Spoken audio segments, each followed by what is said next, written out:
Le prix Vatel provoque des tensions entre Théo et Célia qui s'interrogent sur leur avenir à Paris. Mehdi se voit offrir une belle opportunité, les tensions sont de retour entre Théo et Célia.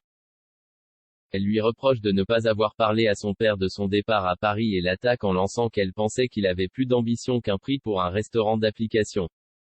Lui la traite de grande malade et d'égoïste car elle est incapable de se réjouir de ce qui lui arrive. Il retrouve ensuite son père qui prépare son concours. Il lui avoue qu'il était sous le choc la veille car il ne s'attendait pas à cette nouvelle mais qu'il est très fier. Il lui assure qu'il fera tout pour avoir ce prix. Son père lui met la pression et lui donne quelques heures pour lui proposer un menu. Laetitia et Guillaume ont invité Tony à boire un verre le soir même. Mais le sous-directeur de l'Institut insiste auprès de sa compagne sur son besoin de se coucher tôt et de ne faire qu'une courte soirée. En apprenant que Tony est invité, Kelly déchante et craint un plan foireux de sa mère. Mais Laetitia se défend. Elle précise qu'ils ne sont qu'amis et qu'elle aime Guillaume même si elle s'ennuie parfois avec lui. Elle a juste besoin de se lâcher avec des amis. Lors de l'apéritif, Tony et Laetitia se rappellent en riant leurs souvenirs des vendanges. En allant chercher du vin avec sa mère, Kelly l'accuse de flirter avec son ex, ce qu'elle nie. Elliot et Hortense débarquent chez Célia pour un pique-nique mais elle n'est pas d'humeur. Elle leur raconte son clash avec Théo. Ils défendent le jeune homme et lui rappellent que sa nomination est une consécration. Elle reconnaît qu'elle est fière de lui même si elle lui a lancé des horreurs mais se demande s'ils arriveront un jour à réaliser leur rêve de s'installer à Paris. Louis toujours aussi machiavélique, Noémie propose à Mehdi d'être son second pour le championnat de pâtisserie mais il refuse préférant travailler avec Hortense au resto éphémère. Sur l'insistance du chef de l'Obel, elle propose donc cette place à Greg, son fils.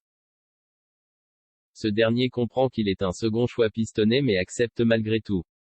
Il propose à Elliot de passer l'été avec lui dans le château accueillant les entraînements.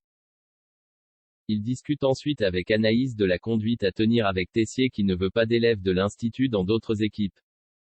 Il veut le mettre devant le fait accompli mais Anaïs suggère de lui parler car il sera heureux de les affronter. Tom et Deva félicitent Théo pour la bonne nouvelle du prix Vatel. Il parle de consécration pour lui mais il reste humble et explique que c'est une récompense pour toute l'équipe du Doubla. Axel le rejoint alors qu'il travaille sur son menu. Il lui fait remarquer son manque d'enthousiasme et Théo avoue qu'il n'y a pas que des bons côtés car il pense à Célia et il ne veut pas lui faire de mal.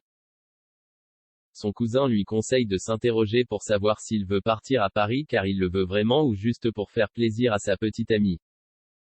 Célia a donné rendez-vous au fils Tessier. Elle s'excuse pour son comportement du matin et dit qu'elle est fière de lui mais qu'elle a peur de le perdre car elle ne veut pas de relation longue distance.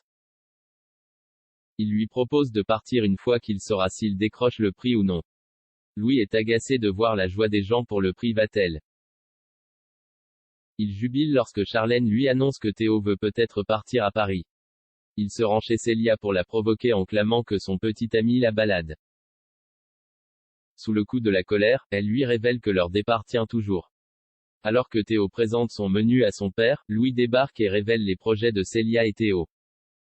Il souligne à Tessier qu'il est prêt à prendre les commandes du Doubla pour rafler le prix.